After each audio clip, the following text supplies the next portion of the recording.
It's shaky. Sorry, Cam.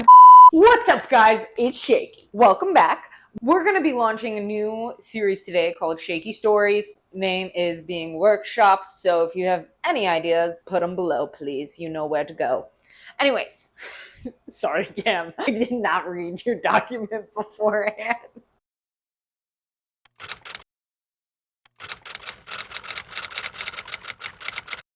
Essentially, what I'm going to be doing is creating a D&D character, doing everything normal, creating their sheet, picking their race and class, creating their backstory, rolling for stats, all that good stuff. But then I'm going to paint their mini. I should have read this before. I'm sorry, Cam. It's harder when you're not here. I've been abandoned. So I love making characters. I obviously, as a DM, make a ton of NPCs, but I also love helping my players create their characters and make them in-depth and make them complicated. I have only really done that side of the process, but I've never really painted minis before. It's going to be really difficult for me because of my shaking. Getting those fine, minute details down is something I struggle with in crafting, let alone on a mini. But that doesn't mean I don't want to do it. So we're going to go ahead, and once we create this character, we're gonna find the associated mini. I have tons of them, and paint them up. Might not be the perfect mini to what they are. I might 3D print them in the future, but for now, we're gonna use what I have. Like I said, my favorite part is making the character, so let's go do that. Let's go ahead and make the character sheet. So what I'm envisioning for this Aarakocra is that she grew up more of a nomadic tribal area throughout a mountain range. Just the same mountain range. I don't think she was a nomadic people who traveled far and wide. So she would still have settlements that she knew and everything like that, but she was never in one place for too long, and she's really in tune with nature and everything like that. I like the name Ella with 2 A's because she's fancy. So we're gonna go with that for her name. Obviously, I already put in all of my settings and everything like that. Basically, no encumbrance, milestone XP, did optional class features and customize your origin, and just picked some of my Kobold Press Critical Role content, Planescape, and Dragonlance content. There's not necessarily a rhyme or reason, but I do it like that, so I don't know. She's obviously an Aarakocra. So it's going to be a little bit different building this character because she's not in a campaign. So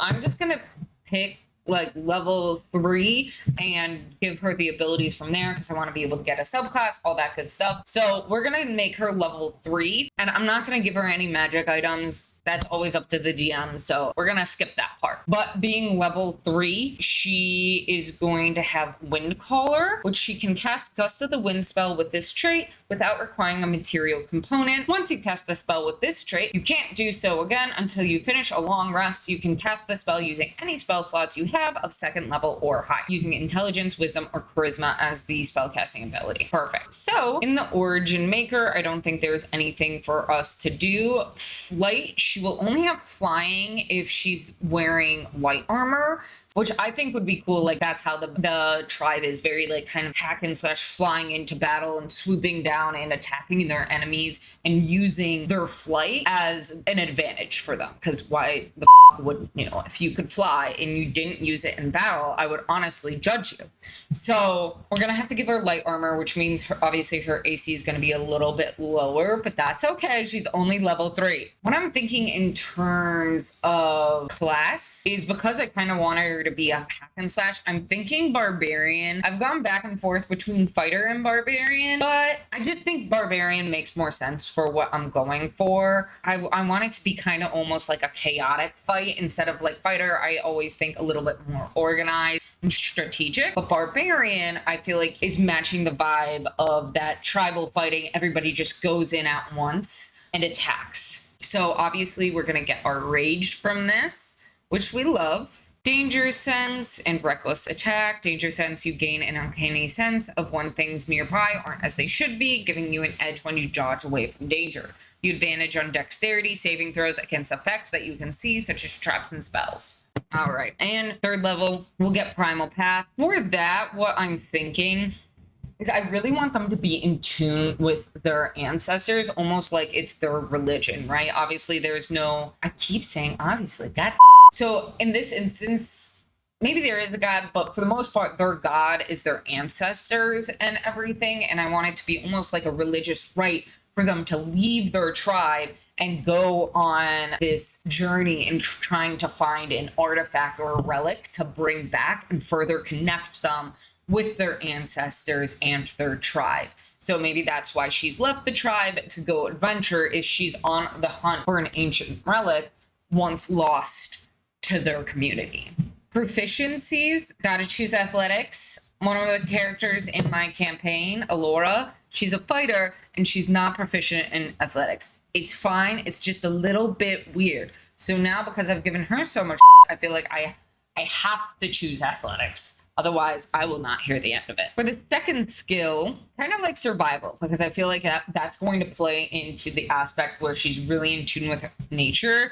I could do nature, but I feel like the way she's in tune with nature is more like being able to remember her surroundings and navigate the trees and the mountain ranges and everything like that with ease. We get our rage, which is amazing. With rage, you also can't be wearing heavy armor, so that's super easy with our fly speed that we have. Unarmored defense, when you're not wearing any armor, your armor class equals 10 plus your dex plus your con modifier. So in true barbarian form, I think she's just not going to wear any armor, which isn't totally what the mini looks like, but I think we can make it work. Make it look kind of more like tunic-y rather than armor. We have our reckless attack. We have our danger sense, and then our primal path. I love random rolls, okay? I love rolling on tables. In my campaign, I just love making a bunch of different tables. When they entered the Feywild, I actually had certain tables assigned to each character. I just love random things. I think it's so fun having to have the party improvise and even me have to improvise.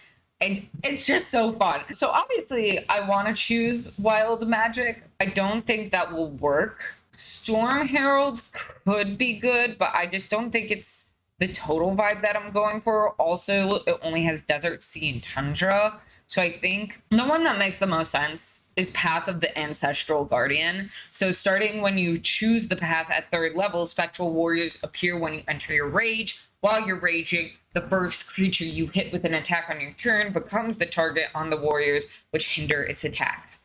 Until the start of your next turn, that target has disadvantage on any attack roll that isn't against you. And when the target hits a creature other than you with an attack, the creature has resistance to damage dealt by the attack. The effect on the target ends early if your rage ends. I like this too because obviously the religion I'm going for is very ancestral, very succession based. So if you get the more that she levels up, the closer she gets to the ancestors and she becomes almost intertwined with them and they help her fight. So I am going to go with Ancestral Protectors. Love that. I am going to turn on Primal Knowledge. I like Optional Feature Manager. I don't know how everybody likes to rule it, but I think it's fun. I always lean in the direction of giving my players more. It's a game. I want them to have fun. So sue me. I give them a little too many magic items, probably, but they like it, I think.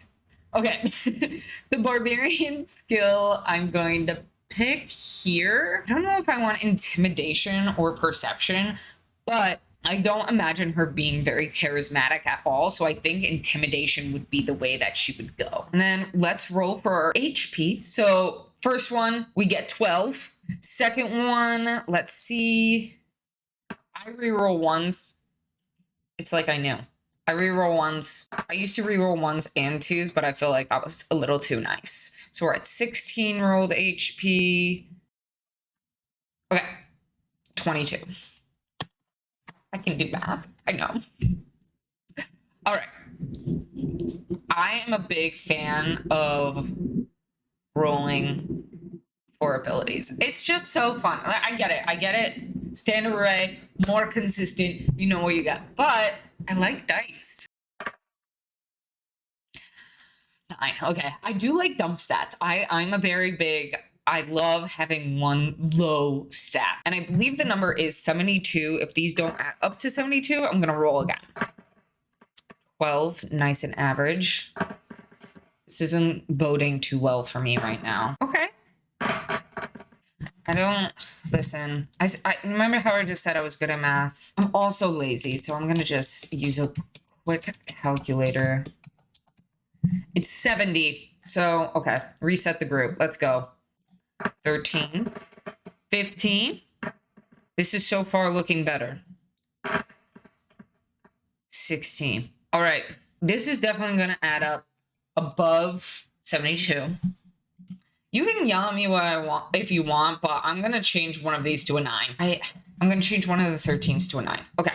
So we're going to put our strength at 16, our con at 15, dex at 14.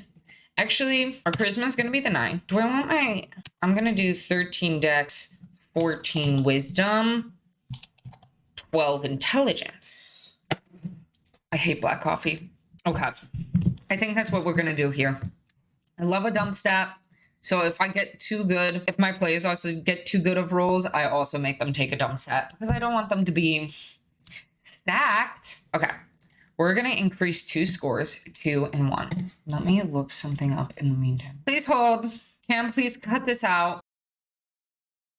Thank you. Okay. I'm back. So I think we're going to increase our strength to 18. Let's bump that up. I think we're going to then bump, if I can get, I'm going to get my con up by 1, I think there. Okay. So now we have a total of 18 for strength, 13 dex, 16 con, 12 intelligence, 14 wisdom, and 9 charisma. Do I want to do charisma as my dump set? I feel like the class is intelligence, but I kind of want her to be a little like uncharismatic. So I think I'm gonna go that route. She's a little smart. She's a little, listen, not all barbarians. Hashtag. Okay. Actually, I want to give her a little picture. Okay. There's literally one. Amazing. I'll make some AI art later. For the languages, I usually like to intertwine into their backstory, how they learned languages. Usually I try to work with the DM and see like what languages are the most common to learn. In this one, I think I'm gonna do Elvish because maybe there is another like couple Elvish settlements up in the mountains, or would it be more Dwarvish would be a good one as well. Maybe if another one comes out. The backgrounds, listen, my mind immediately goes to, ooh, what's this? I don't know the backgrounds as much, sue me. Though you might have only recently arrived in civilized lands, you are no stranger to the values of cooperation and group effort, which striving for supremacy. You learned these principles and much more as a member of a tribe. Your people have always tried to hold the old ways. Tradition and taboo have been kept from the Uthgard strong, while the kingdoms of others have collapsed into chaos and ruin. But for one of the last few generations, some bands among the tribes were tempted to settle, make peace, trade, and even to build towns. Perhaps this is why Uthgard chose to raise up the totems among the people as living embodiments of his power. Perhaps they need a reminder of who they were and from whence they came. The chosen of the Uthgar led bands back to the old ways, and most of your people abandoned the soft ways of civilization. I kind of love this. Obviously, some of the stuff would be a little bit different, but not the Uthgar. That would not be the name of the tribe and everything like that, but I can always just flavor it with my own stuff. You might have grown up in one of the tribes that has decided to settle down, and now they have abandoned the path. You find yourself adrift. Or might have come from a segment of the Uthgard that adheres to the tradition, but you seek to bring glory to your tribe by achieving great things as a formidable adventurer. I think I'm going to do this. At first, I thought I was going to do Outlander, because I feel like that's, in my mind, the obvious one, even though it doesn't totally line up what I was thinking, because I don't want her to go to a civilization and be like, what's a fork? No, I don't like that vibe. She knows, she goes to the nearby settlements and everything. She knows that. But also she lives in a nomadic tribe and is more tuned with the mountains. And I think she's just so used to being in the tribe and the group aspect of battle and everything. And they really do value their traditions with their ancestors and everything. So I think This is perfect. I think I am going to choose religion, even though in the classic sense it's not a religion, but for her, this is her religion. It's her way of life and everything. I like it a little bit more than history, I think. And I think I'm going to choose, I think I like insight. I think that works with what I'm envisioning for her. Let's give her a classic horn. Feel like that works in the mountains. Language, okay, we were talking before. I'm gonna pick Dwarvish. Maybe there was also some Dwarvish settlements in the lands as well. For our heritage, you have an excellent knowledge of not only your tribe's territory, but also the terrain and natural resources of the rest of the north. You are familiar with any wilderness area that you find twice as much food and water as you normally would when you forage there. Additionally, you can call upon the hospitality of your people and those folks allied with your tribe, often including members of druid circles, tribes of nomadic elves, the harpers, and the priesthoods devoted to the gods of the first circle. Okay. Hey, what's up guys? It's Cam here. It looks like by this point in the video, Shaky's mic actually completely cuts out. So the remaining 6 minutes of what was supposed to be the character building section is in complete silence. So instead of trying to ad-lib for y'all what I think Brooke is doing, I'm just gonna go ahead and fast forward us to the mini portion of the video because I tried to guess what she was doing and quite honestly, it did not work out very well. So we're gonna go ahead and just move forward to the mini painting portion so that way you are not sitting in 6 minutes of silence. Sorry for the technical difficulties, and let's bring y'all over to that part.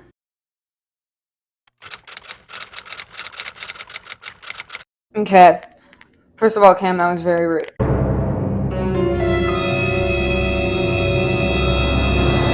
Anyway, what we got going on here is I took a black and white primer. I started with the black primer and then just spritzed it with the white primer. I saw this method online as a type of way to figure out where the sunlight hits. I am sorry, the camera was moving around a little bit while I was painting this, but once again, I blame my producer for not being there when I was filming. But anyways, so I decided to go in first with the white since that was the base of the feathers. I thought that would be easiest for me. I wanted to get that throughout. However, this did, you can literally see it moving off. My apologies. I kept trying to fix it. I'll find a better way to paint the minis in a later section. Then I went in with the yellow for the beak and the claws. It was a little brighter than I had hoped for, but that's okay. I decided to go for a dark green for the tunic and a brown for the pants as well. The armor on the Air Crocker for the mini I had was a bit more than obviously the barbarian no armor type vibe that I was going for in the character build. But as I was painting, I figured this could be kind of their ceremonial garb with their ancestral rites. So I had to keep going back over the white feathers as I kept getting the green from the tunic on there, along with I'm just messy and got it all over my hands as well. And so I just kept getting it on the wings, and it, with it being white, just was really showing up. But sorry, that was loud. Overall, I think it went really well. I was able to go in with a dry brush and get those finer details in. From my crafting, I have a bunch of different textures for the floor, so I figured might as well just glue some on the base here. With them being from the mountains, I wanted to go more of a wasteland vibe. I didn't have anything really rocky, so I went with these yellow flowers and dried leaves. I thought that kind of still matched the vibe really well. I do apologize for how shaky this is, but it's literally called the Shaky Dragon. So we'll figure it out. We'll figure it out. Okay, this is video 3. We'll get it together. Anyways, I went in with a toothpick because I didn't want the globs to get everywhere of the model painting, and just sprinkled on the yellow flowers and dried leaves to get it to stick a lot better. She's just, look how cute she is. She's just a girl, honestly. My favorite part of this probably would be the gold texturing the feathers and the wings. I just feel like it really makes it pop and brings out the finer details of the feathers. But yeah, this is I was really messy during this part. As you can see, I got everything all over my hands and I kept missing due to those shakes. But I'm going to try out some different stabilizing techniques for next time, I think. Overall, I'm pretty happy with how that all turned out with all that shaking. Here's me putting on the final gold specs, and let's take a look at that final product. I'm shaking.